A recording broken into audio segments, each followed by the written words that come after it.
So can you tell us about your vision of hip-hop? Yeah, well, first of all, my name's Amber, aka A Diddy, the CEO of Polytech Records. Here at Polytech Records, through the use of technology, we're kind of allowing artists around the world to have their voices be heard. We believe that music with substance and a message can be a positive influence in communities. We're not expecting to change the world with one song or artist, but we do support artists that have more substance than, rapping about money, hoes, and violence like they used to back in the day. I mean, hip hop's different now. Artists have more to say about the current political issues. The advancements in technology have made making music so much more accessible, and now it's so easy to work with artists all around the world with just one click of a button. I mean, I started this label because I felt that the current socioeconomic climate was beginning to kind of reflect the same issues that started when hip hop first came out to the music scene. For example, with the Occupy Wall Street movement and the 2012 election, I mean, the tensions were rising. They were bound to result in more people speaking out for change. So I thought I could channel that into a musical product. Actually, I should have you guys talk to one of my newer artists. I just signed this guy, 40 Acres. Hey, 40 Acres, come talk to these people. They're doing a documentary about us. Hey, what's going on? I'm 40 Acres, just recording my new album, The Mule. I'm the newest artist to Polytech Records. I was originally signed to Def Jam, but after Obama left the White House, the direction changed. I wasn't even allowed to mention we had a black president in my rhymes. All they wanted me to talk about was beating on my girl, fucking mad bitches, and violence. They didn't even have real producers. I would speak to a computer when I go in the studio, It's kind of weird. I was tired of that shit. So I left Def Jam, dropped about 17 mixtapes in a week, and bam, Polytech signed me. What's good about Polytech Records is, I made money off my mixtapes. They took the advice of Horowitz and did the same marketing strategy as Drake did back in 2011.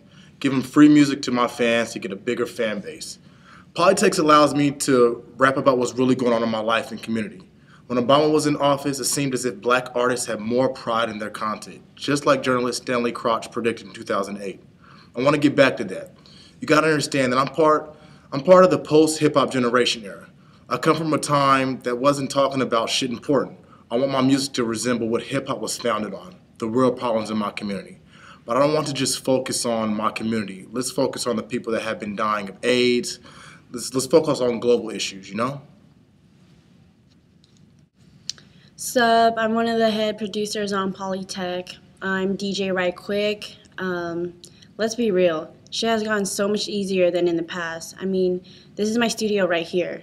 This thing bends. Like Phil argued back in '09 how accessible and convenient for a DJ to produce music was. It's even easier now. As Grandmaster Flash used to say, when it comes to collaborations, you should have a global perspective, but that's no reason to dumb down the content. So many, like Russell Simmons, blame producers like myself for shit that artists are saying. You can't blame me, I just make the beats for you to spit on. Hip-hop now is just like technology, it's global. Like the other day, I made a beat for an Egyptian artist, Cleopatra, and the song was on the radio in 20 minutes. Influences like my good friend Brown, who did an interview in 2011 with this group Das Racist.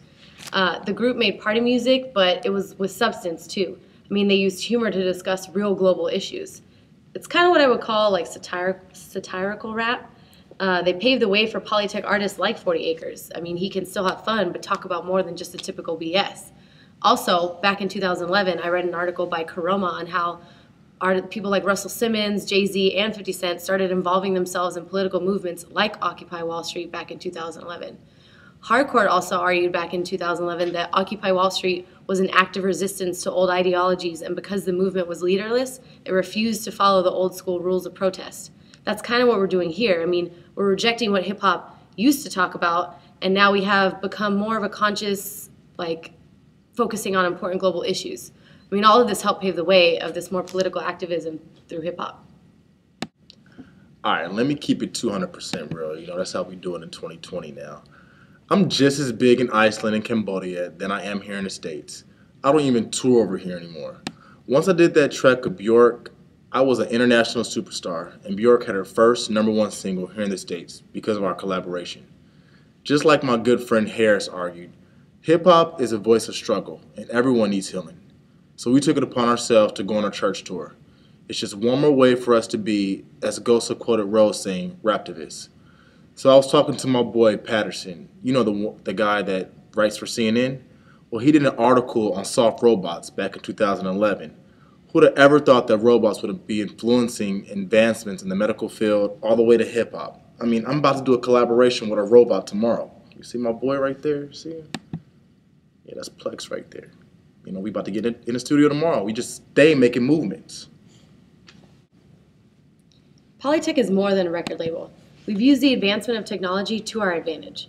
We're spreading the word and artistry of hip-hop globally.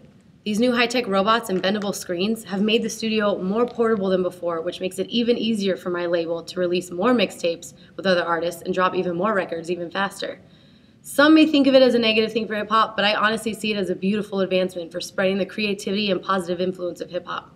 As Fernandez would argue, it's a positive influence for youth to express themselves on a global level.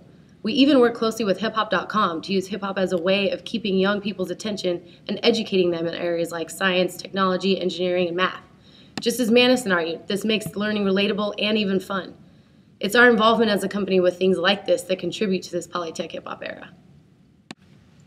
So one day I was in the studio with my friend Sasha Ferrer-Jones, and she heard this track I was doing for my new artist, and she felt that the sound was too Euro influenced, and she asked me, "Where's the blues that hip-hop was built on?" She made it seem as if I was abandoning the foundation of hip-hop. What she doesn't understand is that hip-hop is a global and universal language. Polytech Records does not discriminate, it expands. And that's what I'm doing with my sound, expanding hip-hop for a larger mass. In this era, just like Maddox argued, we feel that hip-hop artists hold a social responsibility to their community. I mean, think of it this way. Rap artists are modern-day sophists that use hip-hop to express their concerns politically and socially.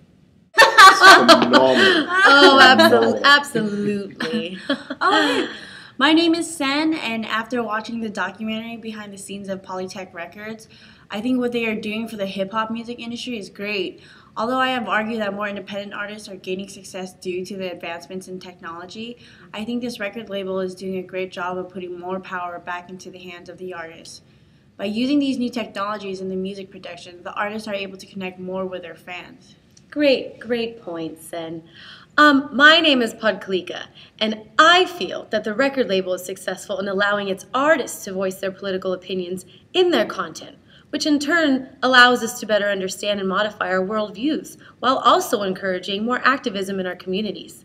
Because I really support an active approach to listening, I think that when we listen to this new style of content from the artists, we are able to understand the artists for who they really are, and also encourages youth to get out there and express themselves in a similar fashion. Very well said, very well said. Hello, I'm Penny Cook.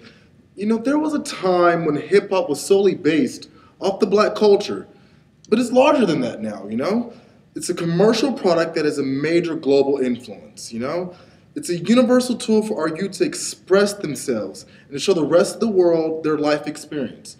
You know, 40 Acres, the Polytech artists, did a very good job in, you know, collaborating with different artists and set a prime example of the manifestation of hip-hop. I love that Polytech Records is setting new trends. I agree. Oh, absolutely. Yeah.